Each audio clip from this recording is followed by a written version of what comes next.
Bienvenue dans Nomadness, le podcast de celles et ceux qui rêvent d'un mode de vie nomade où le voyage occupe une place permanente. Je suis Chloé et chaque semaine, je vous fais découvrir un nouvel aspect du mode de vie nomade en solo, en vous partageant une réflexion, des conseils, des bons plans ou une rencontre. Ensemble, on explore les voies pour créer un mode de vie nomade en solo sur mesure et lever toutes les barrières mentales, sociales et logistiques qui freinent notre passage à l'action.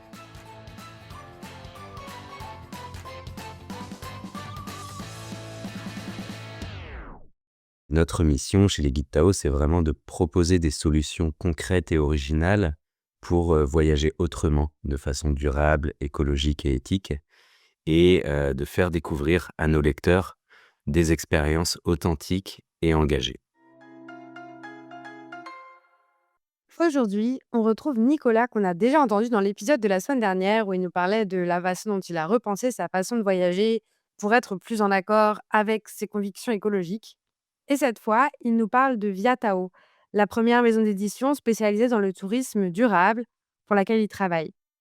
En particulier, il nous fait découvrir les guides Tao, les premiers guides de voyage responsables, qui sont une ressource précieuse pour celles et ceux qui veulent voyager de manière plus durable et plus engagée. Allez, bonne écoute. Salut Nicolas, heureuse de te retrouver aujourd'hui pour un deuxième échange sur les guides Tao, qui sont des guides de voyage éco-responsables. Est-ce que tu peux nous en parler un peu plus parce que tu présenteras le projet et la mission beaucoup mieux que moi. Bonjour Chloé, merci pour ton invitation. Alors les guides Tao sont effectivement les premiers guides de voyage engagés dans une démarche de tourisme éco-responsable et ils sont publiés par Viatao, une maison d'édition 100% indépendante depuis 17 ans. Et notre mission chez les guides Tao, c'est vraiment de proposer des solutions concrètes et originales pour voyager autrement, de façon durable, écologique et éthique, et de faire découvrir à nos lecteurs des expériences authentiques et engagées. Donc actuellement, on a 24 guides Tao disponibles, des guides Tao transversaux en grand format, comme le guide Tao France avec 2000 idées et adresses pour voyager autrement, ou le guide Tao Europe sans avion, et puis des guides en format poche sur une destination, par exemple le guide Tao Paris et sa région, le guide Tao Normandie, etc. Les guides sont publiés sur différents médias, donc en format papier. Ils sont disponibles dans les librairies de France et de Belgique, et puis sur notre site internet ou les sites internet de vente en ligne. Et puis les guides Tao sont aussi disponibles en format numérique.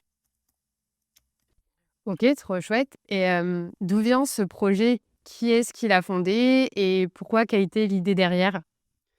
Alors l'idée de créer les guides de voyage éco-responsables est née à Bali en 2002, donc il y a déjà un petit bout de temps. À l'époque, Anne Gouillon, l'une des fondatrices de Viatao, venait de passer 3 ans à travailler sur l'éco-certification du bois tropical, et elle a constaté l'efficacité de cette démarche sur le terrain. Donc elle a eu l'idée d'appliquer la même méthode au tourisme pour créer une collection de guides de voyage qui guiderait les touristes éco-conscients vers des opérateurs plus responsables, et pour encourager aussi les personnes à améliorer leurs pratiques. Et donc petit à petit, les guides se sont développés ensuite sur différentes destinations à travers le monde. Et d'ailleurs, le nom Tao, des guides Tao, vient d'Asie, car dans la philosophie chinoise, le Tao, c'est la voie qui mène à l'harmonie. Donc ce nom a été choisi pour représenter la vision du voyageur du XXIe siècle, c'est-à-dire l'harmonie entre son côté hédoniste et responsable. On peut voyager en se faisant plaisir, en étant hédoniste, tout en étant responsable. Et aujourd'hui, après 17 ans après, les guides Tao, ils se recentrent principalement sur des destinations européennes, aussi pour des raisons écologiques. C'est trop chouette, la poésie derrière le nom Tao. Je connaissais pas du tout l'explication. Je trouve ça super parlant. Hem, Très concrètement, qu'est-ce qui différencie les guides Tao d'un guide touristique un peu traditionnel? Qu'est-ce qu'on trouve dedans qui soit différent? Alors concrètement, dans les guides Tao, on trouve une sélection d'expériences de voyage éco-responsables sur un territoire. C'est-à-dire, qu'on va trouver des adresses pour se loger, mais uniquement des logements éco-responsables. Ça peut être des hôtels, des gîtes, des chambres d'hôtes, des campings, des logements chez l'habitant et cetera. On trouve des adresses pour se restaurer, de façon éco-responsable. Des restaurants, des marchés, des cafés associatifs, des tables d'hôtes, des salons de thé et cetera avec des produits frais, des produits faits maison, locaux, de saison, bio, parfois végétariens ou véganes. On va trouver des adresses pour pratiquer des activités originales et uniquement, éco-responsables. Donc il peut s'agir, de lieux naturels et culturels, de réserves naturelles, de fermes pédagogiques, d'activités sportives, des tiers-lieux, du yoga, de la méditation, des bains de forêt, des itinéraires à vélo et cetera. Donc voilà, ça c'est le type d'adresse qu'on trouve dans les guides de voyage classiques, sauf que nous, chez les guides Tao, ce sont uniquement des adresses éthiques et écologiques. Alors que dans les guides classiques, il va pas y avoir ce critère, d'éco-responsabilité. Et ensuite, on propose, 2 catégories d'adresses qu'on retrouve pas forcément dans les autres guides. Des adresses pour découvrir les initiatives qui construisent le monde de demain.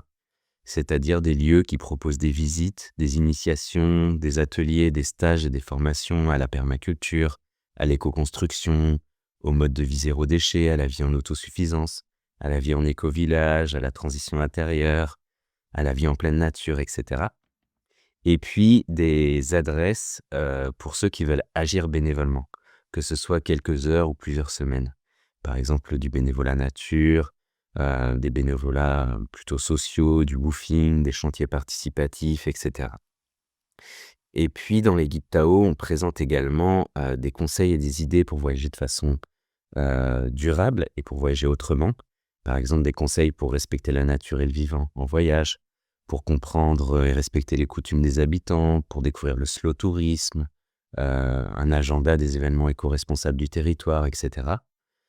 On a aussi des articles culturels sur le pays ou la région, pour mieux comprendre le territoire. Et puis des conseils pour se rendre sur le territoire sans avion et sans voiture, ou pour se déplacer sur place sans avion et sans voiture. Donc ces guides, ils sont rédigés par des auteurs spécialistes du territoire. Pour chaque guide, on va avoir un auteur différent. Et donc ça va permettre d'avoir, des guides de qualité, mais aussi d'obtenir des conseils d'amis, des bons plans que seul un local peut proposer. Et on choisit les adresses selon des critères d'éco-responsabilité, à savoir le respect de l'environnement et les bénéfices pour les populations locales sur le plan social, économique et culturel. Donc c'est là vraiment où on diffère des autres guides parce que, on prend en compte ces critères pour sélectionner les adresses.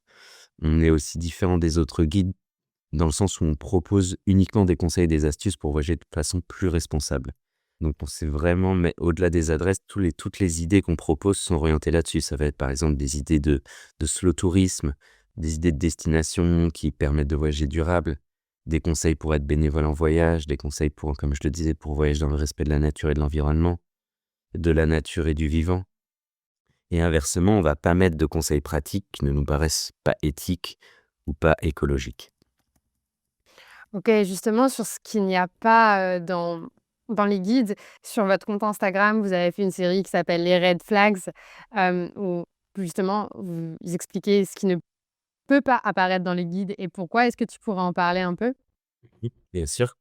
Déjà, on ne donne pas d'informations, pour rejoindre la destination en avion et en voiture, alors que tous les autres guides vont le faire.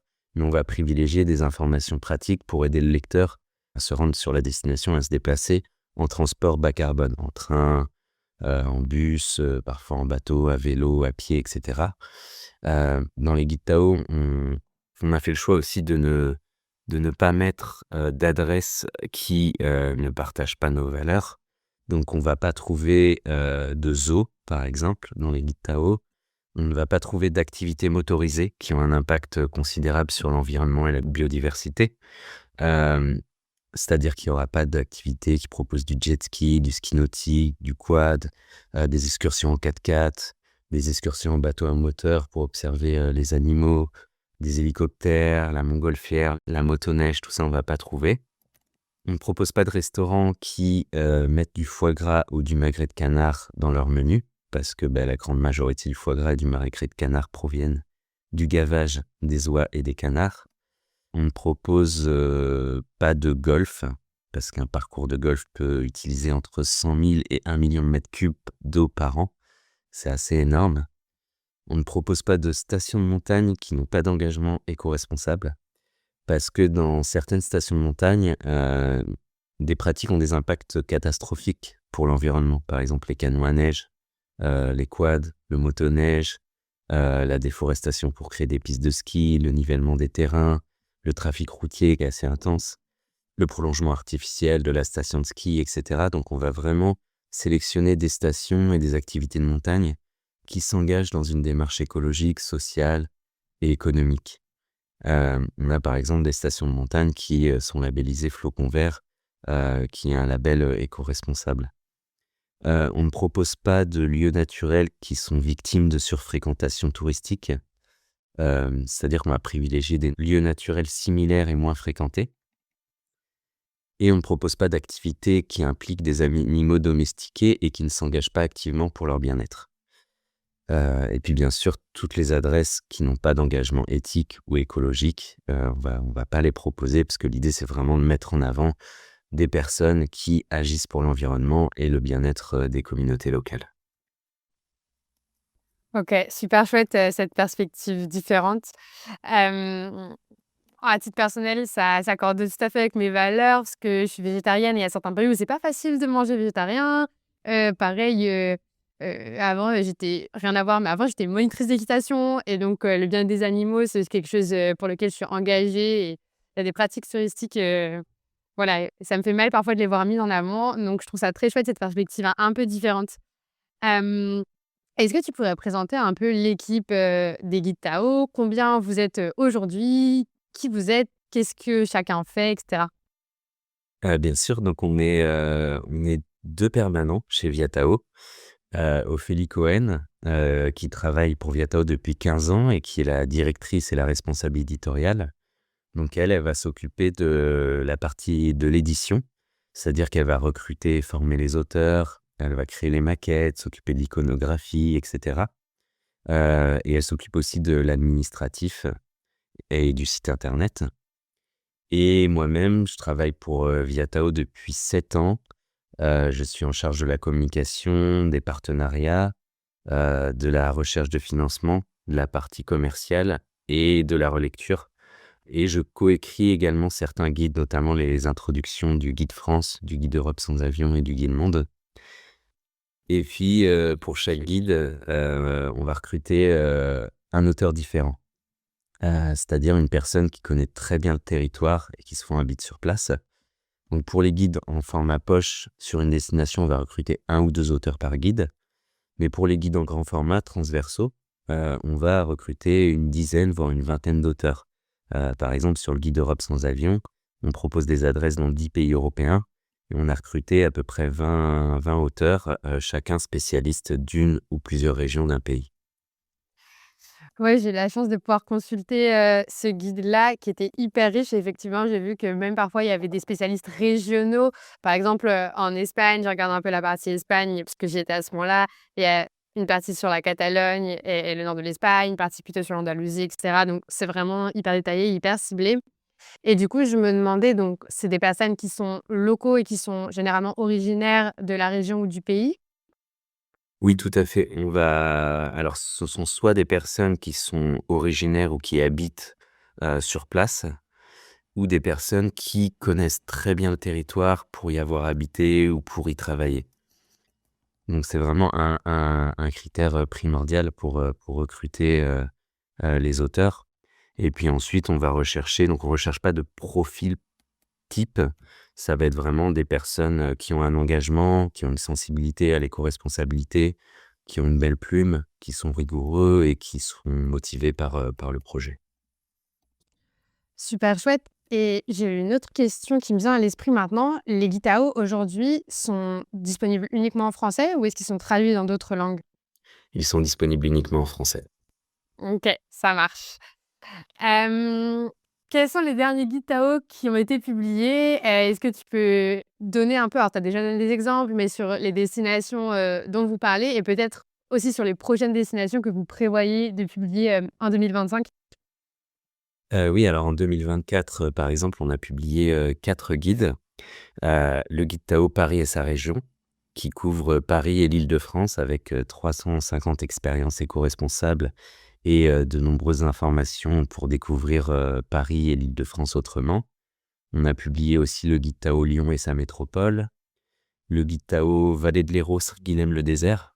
Donc il s'agit d'un très beau territoire près de Montpellier, dans lequel on trouve les gorges de l'Hérault, le pont du Diable, le sublime village de Saint-Guilhem-le-Désert, les poteries de Saint-Jean-de-Fos et pas mal de trésors. C'est vraiment un beau territoire. Et on a, en 2024, publié la nouvelle édition du guide Tao France, 2000 idées et adresses pour voyager engagé, donc totalement mise à jour. Et ce livre, c'est vraiment une bible pour découvrir, la France autrement. C'est un guide en grand format avec 2100 expériences éco-responsables dans chacun des départements de France métropolitaine. Et puis en introduction, des centaines d'astuces, d'idées pour voyager autrement et de façon éco-responsable. Et en 2025, on va publier 4 nouveaux guides. Donc en mai, nous publierons le guide Tao Corse et le guide Tao Charente. Guide Tao Charente, c'est pour les départements de la Charente et de la Charente-Maritime. Et à l'automne, on va publier le guide Tao Catalogne et le guide Tao Dromardèche. Super chouette et ben, en tout cas, plein de chouettes projets à suivre pour cette année encore. D'ailleurs, où est-ce qu'on peut retrouver les guides Tao et peut-être vous suivre aussi sur les réseaux sociaux?